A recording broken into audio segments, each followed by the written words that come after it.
Halo penonton Viga TV, kali ini kita memperoleh kesempatan istimewa untuk berbicara dengan Pak Sugihadi, yaitu Ketua Umum dari Gakeslap. Dengan beliau kita akan ngobrol tentang bagaimana Gakeslap berdiri, bagaimana dia berkembang, apa yang beliau lakukan sebagai seorang Ketua Umum, apa tantangan-tantangan Gakeslap dan tantangan-tantangan alat kesehatan di Indonesia. Mudah-mudahan bermanfaat buat Anda semua. Yuk kita ikuti. Halo Pak Sugihadi, terima kasih sudah mau menerima kedatangan kami. Sama-sama Pak Ari. Pak Sugihadi, kita akan bicara tentang Gakeslap nih, organisasi yang Anda pimpin. Selama udah berapa tahun Pak? Hampir 7 tahun. 7 tahun, itu yang artinya saya pimpin. Dua periode, hampir dua periode. Oke, hebat Pak, selamat. Terima kasih. Pak, kalau tidak salah, koreksi saya kalau saya salah. Gakeslap ini asosiasi perusahaan alat kesehatan dan alat laboratorium ya. Betul. Yang terbesar ya di Indonesia. Ya, alhamdulillah yang terbesar. Singkatannya ya. Gakeslap. Gakeslap ya. Nah, boleh nggak sebagai ketua nih, Bapak cerita singkat saja, ringkas saja tentang bagaimana dia mulai berdirinya, kapan Bapak sendiri kapan mulai terlibat ya. Dan nanti kita akan cerita tentang hal-hal yang lebih sensitif lainnya. Tapi yang umum dulu deh Pak. Ya, mungkin saya bisa menceritakan sedikit berdirinya Gakeslap ini didirikan oleh beberapa pengusaha alat kesehatan tahun 1977. 77? 77. Dengan SK Menteri Kesehatan yang waktu itu. SK Menteri Kesehatan? Ya. Jadi dibentuk oleh pemerintah nih? Iya, waktu itu. Ini alat pemerintah jangan-jangan? Tidak sih, murni swasta. Murni swasta. Terus gimana perkembangannya Pak? Ya, waktu itu dengan terus perkembangan yang ya saya tidak terlalu mengikuti yang secara rinci ya. Tahun demi tahun sudah berjalan dengan baik walaupun mungkin tidak terlalu besar ya. Memang setelah kira-kira 10 tahun yang lalu sudah mulailah kelihatan Gakeslap itu juga sudah lebih istilahnya dikenal lagi. Dan juga mulai yang saya pimpin ini ya saya berusaha untuk yang terbaik tentunya ya. Menjadikan Gakeslap ini lebih dikenal oleh masyarakat dan juga tentunya anggota-anggota kami itu bisa memanfaatkan Gakeslap ini dengan baik. Itu sampai sekarang tahun 2021 ya saat ini Gakeslap sudah cukup dikenal lah di lingkungan pemerintah karena kita sering bekerja sama dengan pemerintah. Ya. Anggotanya berapa Pak? Anggotanya alhamdulillah itu saat ini sudah lebih banyak lagi, kira-kira hampir 1.000 perusahaan. Hampir 1.000 perusahaan. Yang terdiri dari kalau boleh saya tahu kalau diklasifikasikan apa? Ya, kalau dari klasifikasikan dari besar kecilnya perusahaan, memang kita banyak juga UMKM ya, UMKM. Tapi kita ada beberapa perusahaan yang besar, tapi juga ada perusahaan multinasional. Multinasional juga anggota kami ya. Dan juga kalau boleh dibilang bahwa anggota kami ini bukan kegiatannya itu juga selain sebagai distributor, juga sebagai importir, juga sebagai produsen. Ya, produsen 3 jadi ya.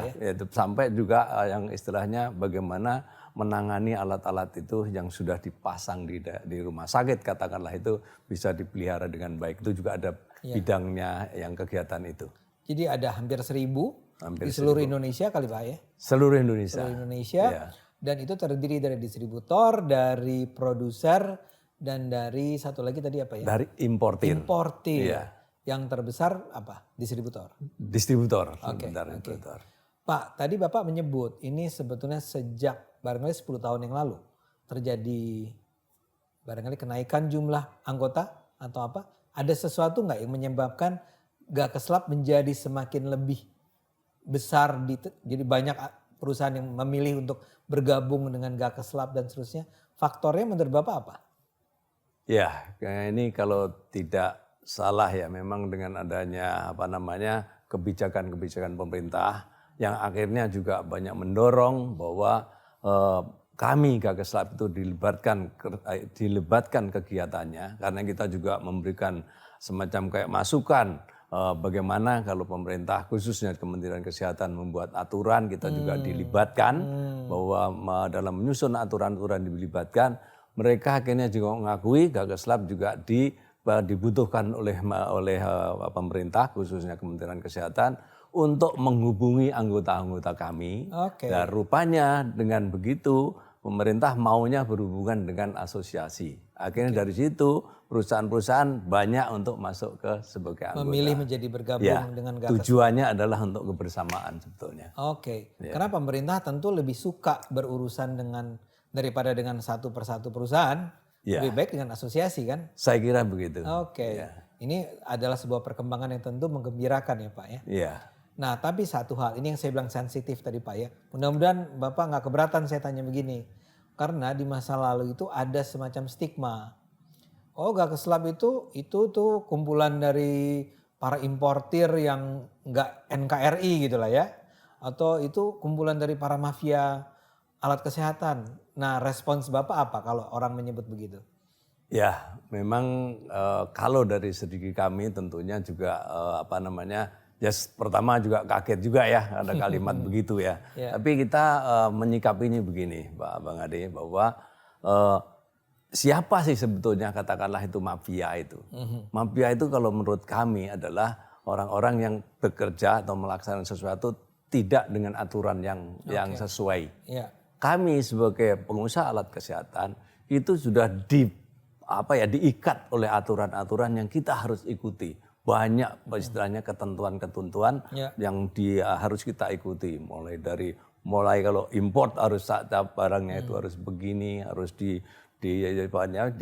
istilahnya diregistrasi dulu sebelum depan.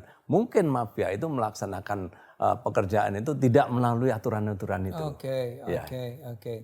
Jadi bisa dibilang seharusnya kalaulah ada ya mafia alat kesehatan, musuhnya bukan anggota Gakeslab dong. Saya kira gitu. Saya setuju kalau datang terus sekarang kami juga memberikan istilahnya kita punya etik lah dalam berdagang kita. Kita asosiasi juga punya kode etik yang harus diikuti oleh semua anggota. Saya pikir sampai sekarang kok kelihatannya anggota kami nggak termasuk yang dibilang ada sebagai mafia itu. Tapi asosiasi ini artinya Gakeslab ini Anda sebagai pimpinan tuh memang aktif mengawasi para anggotanya. Jangan sampai misalnya tadi melakukan langkah-langkah yang taruhlah berada di luar aturan tadi ya. Ya, pasti karena kita harus berusaha untuk mendisiplinkan semua anggota, baik anggota yang kecil maupun yang yang besar kita tetap awasi dengan ketentuan-ketentuan yang kita terapkan dengan melalui kode etik asosiasi. Sekarang Pak Sugi, kalau kaitannya dengan importir tadi, dikatakan bahwa ini asosiasi para importir nih. Kalau tuduhannya itu bagaimana Pak? Mungkin kalau dulu ya kita memang juga semua tahu bahwa pasar alat kesehatan di Indonesia itu adalah dikuasai oleh barang-barang impor. Saya yakin dengan begitu berarti kan importir yang berperan di sini. Tapi sejak 5 tahun yang lalu pemerintah mengajak Gakeslab untuk masuk ke dunia industri dalam negeri alat kesehatan. Kami sudah siap dan melaksanakan itu. Jadi bukan hanya pada saat-saat sekarang aja yang ramainya didorong untuk produksi dalam negeri, tapi kita sudah mulai dengan adanya Impres 6 tahun 2016 itu untuk peningkatan produksi alat kesehatan itu kita sudah mengikuti, mulai masuk ke sana. Jadi para anggota Gakeslab ini walaupun barangkali dulunya itu banyak importir gitu ya, tapi Bapak tadi katakan bahwa perusahaan-perusahaan yang bergabung dengan Gakeslab itu memang didorong untuk memproduksi alat kesehatan di dalam negeri. Iya, betul. Itu memang kita selain juga mengikuti kebijakan pemerintah yang ke sana, kita juga ingin juga menunjukkan bahwa Gakeslab ini janganlah hanya bergerak sebagai importir saja. Kita sudah harus masuk ke industri dalam negeri. Ya. Tapi bersedia Pak para anggota ini? Alhamdulillah cukup bagus yang sudah respon ya, termasuk ya kalau boleh bilang ya, saya sendiri aja juga nggak harus masuk gimana? ke Bapak industri adalah, dalam negeri. Bapak itu semula importer atau bagaimana? Semula saya adalah importir. Kemudian sekarang? Kemudian sejak 4 tahun lalu juga saya sudah masuk di industri dalam negeri yang alhamdulillah juga sudah mulai bisa istilahnya mengenalkan produk kami. Banyak teman-teman kami. Ya, artinya bukan cuma Bapak sendiri kan? Dari anggota Gakeslab. Dengan kata lain Bapak optimistis. Kalau kan semangatnya kan kemandirian alat kesehatan kan? Ya. Jangan bergantung pada impor, itu kata Pak Jokowi kalau tidak salah. Iya. Bapak optimis itu bisa dilakukan? Sebetulnya kalau misalnya lihat kesehatan itu memang juga kalau dikatakan optimis memang juga harus. Tapi di sini kita juga harus memulai tahapan-tahapan. Ya, punya suatu istilahnya roadmap lah ya. Pemerintah saya harapkan juga mempunyai roadmap mau kemana masalah kesehatan itu akan dicapai. Kami juga akan menuju ke sana ya. Umpamanya katakanlah tipe-tipe alat kesehatan, jenis-jenis alat kesehatan cukup banyak Pak Adi. Dari yang sederhana sampai yang sophisticated atau yang istilahnya teknologi tinggi. Ya. Mungkin kita tidak langsung ke teknologi tinggi lah. Terlalu untuk berat industri. Ya selain terlalu berat mungkin pasarnya juga sedikit. Oke. Ya, kita mungkin pasar harus dipertimbangkan. Ya, kami juga tentunya dengan pengalaman kami sebagai pelaku usaha di alat kesehatan, kita ngerti lah pasar itu kira-kira penyerapannya itu tipe apa, jumlahnya berapa, istilahnya kemampuan pasar itu kayak apa sih itu. Kita lebih tahu lah gitu. Makanya kita juga belajar dengan teman-teman ini, produk apa yang kira-kira bisa dipakai di pasar atau diserap oleh pasar. Oke. Gitu. Tapi kalau tadi kan kesannya seperti misalnya perusahaan Bapak berinisiatif dan merasa bahwa iya oke, kita harus bikin produksi dalam negeri. Tapi Gakeslab sebagai asosiasi, ya ada nggak langkah-langkah yang dilakukan secara konkret oleh Gakeslab untuk mendorong kemandirian tersebut? Iya, tentunya untuk mendorong itu juga kita harus ngajar atau istilahnya mengajak anggota-anggota kita. Kita dengan bukan hanya mengajak, kita juga memberikan semacam kayak guidance lah. Jadi semacam kayak istilahnya kalau mereka memerlukan apa sih yang harus memproduksi apa, harus bagaimana sebagai dari importer menjadi dari distributor menjadi produsen. Kita menyiapkan untuk konsultasi itu, Pak. Jadi kita ada.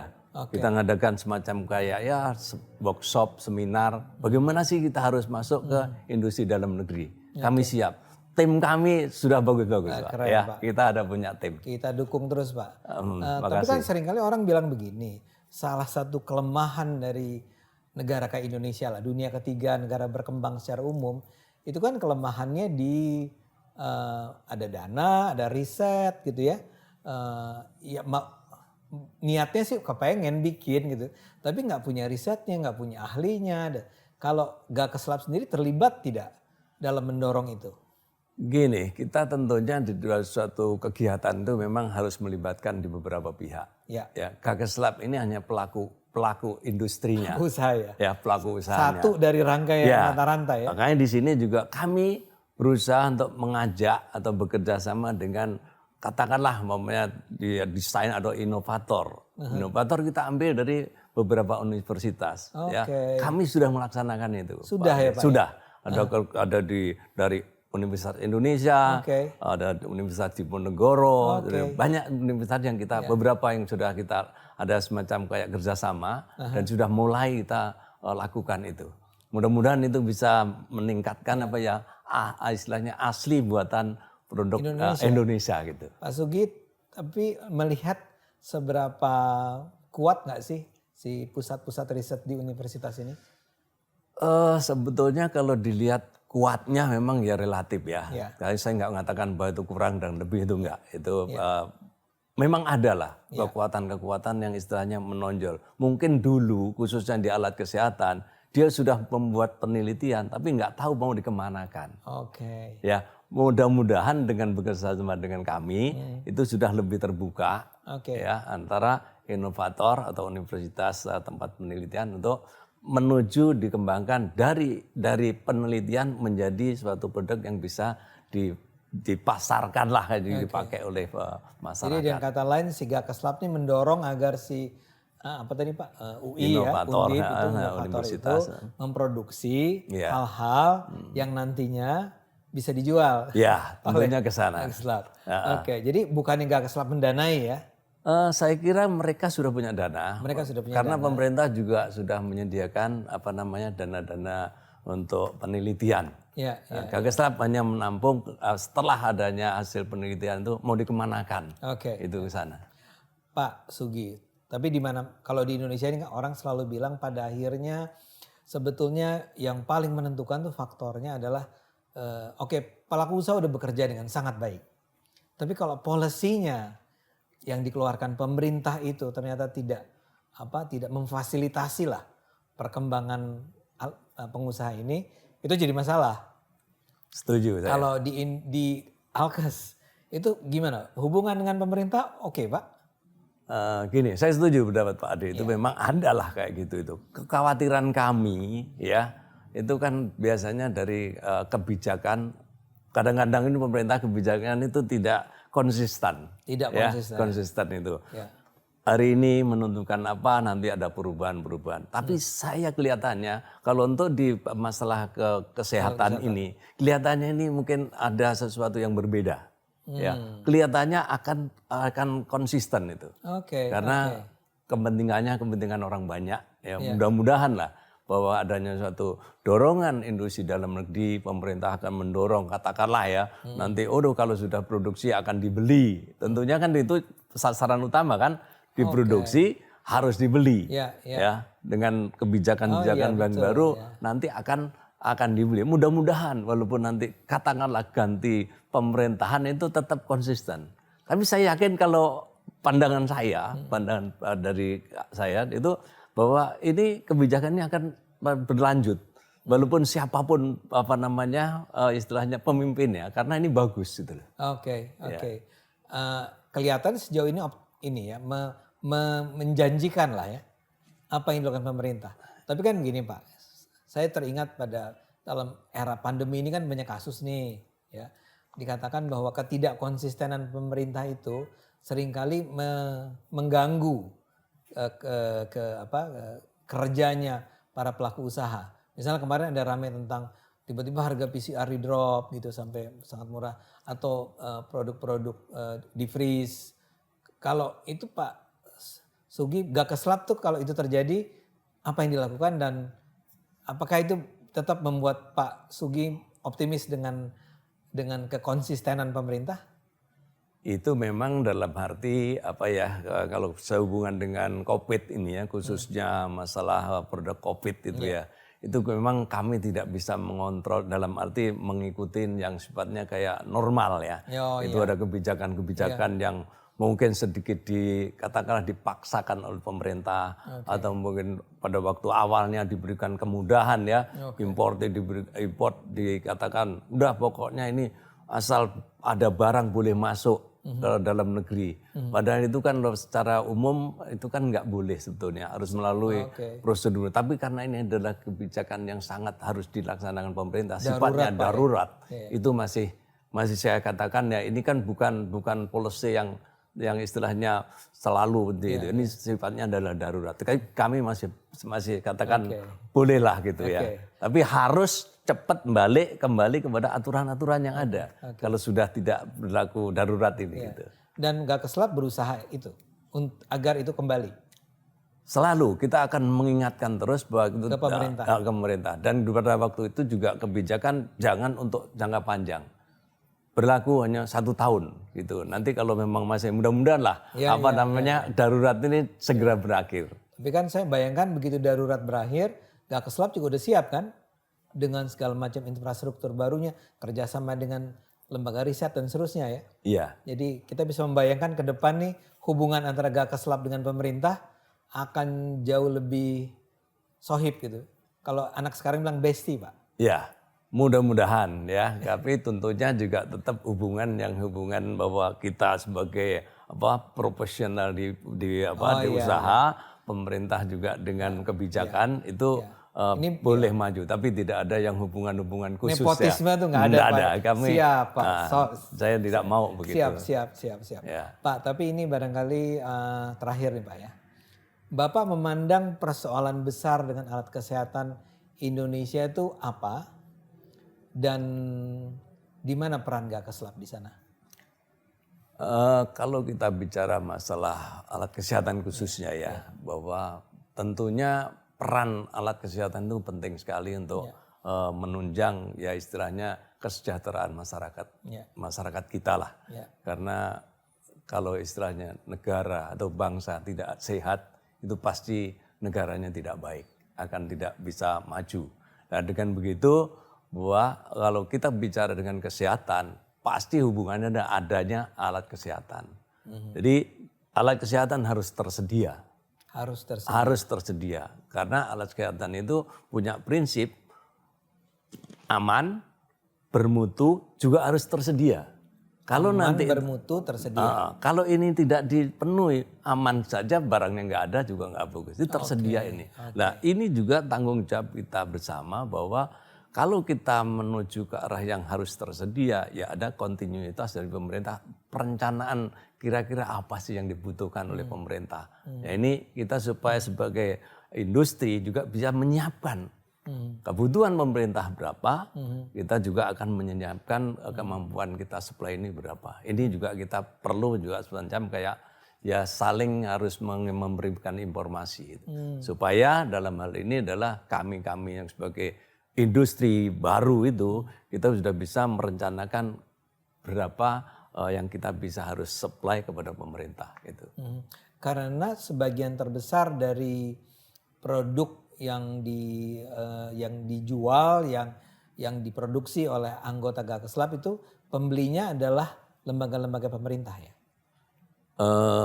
Memang terus terang karena kalau kita berbicara masalah persaingan di alat kesehatan sendiri ya. Kalau kita ini hanya untuk di pasar umum, kalau hanya istilahnya dengan pasar-pasar harga barang dari impor yang mungkin sangat murah itu, kita kalau untuk bersaing di pasar yang di swasta memang agak sedikit berat juga. Kita tetap ingin mendorong pemerintah kalau kita sebagai produsen juga diutamakan dibeli oleh pemerintah. Saya pikir pemerintah juga sudah membuat suatu kebijakan akan mengutamakan produksi dalam negeri khususnya alat kesehatan untuk kepentingan di fasilitas-fasilitas yang dimiliki oleh pemerintah. Mudah-mudahan ini jadi suatu jalan yang bagus lah untuk semuanya. Karena pemerintah tentu saya tidak boleh hanya mengatakan kita harus mandiri.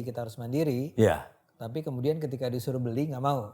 Ya itu memang pemerintah kan kita harapkan jangan begitulah ya. Kita tetap didorong untuk melaksanakan sebagai produsen, ya kita harus juga difasilitasi untuk supaya dibeli. Tidak banyak yang kita tuntut ya. Fasilitas-fasilitas apa mungkin kalau alat investasi kan kita juga nggak terlalu besar. Itu tapi kita dijanjikan atau mungkin bukan dijanjikan ya langsung kalau ada produksinya dibeli oleh pemerintah itu aja sudah merupakan suatu yang sangat bagus buat kami. Kualitasnya pasti anggota Gak Keslab menjaga kan? Kalau kita bicara kualitas begini Pak De, alat kesehatan ini sebelum dijual itu sudah ada istilahnya standar-standar yang harus dipenuhi. Baik itu produk luar negeri maupun produk dalam negeri itu ada standarnya. Kalau standar terakhir selain standar teknis itu juga harus diregistrasi di Kementerian Kesehatan untuk supaya alat itu bisa diedarkan. Ini sebagai standar dan kita tidak bisa produk dalam negeri itu lebih jelek atau mutunya nggak boleh. Harus ada standar mutu itu harus. Ini istilahnya kalau ada orang dulu mendapat produksi dalam negeri itu pasti maaf kata ya mutunya jelek. Ya kalau boleh untuk barang yang non alkes silahkan. Mungkin ya. Ya mungkin. Tapi kalau untuk alat kesehatan mudah-mudahan tidak. Wah ini sangat menenteramkan kami sebagai konsumen nih Pak. Ya. Oke Pak Sugi, saya sangat berterima kasih. Saya mewakili warga Indonesia barangkali berharap bahwa betul-betul Gakeslab bisa berkembang. Karena tentu saja kita sadar bahwa kalau Gakeslab sampai berkembang dengan baik, alat kesehatan kita menjadi sesuatu yang bermutu, tadi aman dan tersedia dengan harga yang murah misalnya, kita semua akan menikmatinya. Jadi kami doakan Pak Sugi, terima kasih buat kesediaannya untuk ngobrol-ngobrol dengan kami. Terima kasih juga. Kita juga senang sekali bisa ketemu Bang Ade. Memang tujuan kami juga untuk masyarakat juga. Saya kira itu dari kami. Makasih. Makasih. Makasih. Halo penonton Viga TV, begitulah pembicaraan kita dengan Pak Sugi Hadi. Kita sama-sama tentunya berharap Gakeslab bisa berkembang dengan cara seperti yang tadi kita bicarakan bersama. Menjadi sebuah organisasi, alat kesehatan, alat laboratorium yang bisa membawa manfaat buat kita semua warga Indonesia. Terima kasih.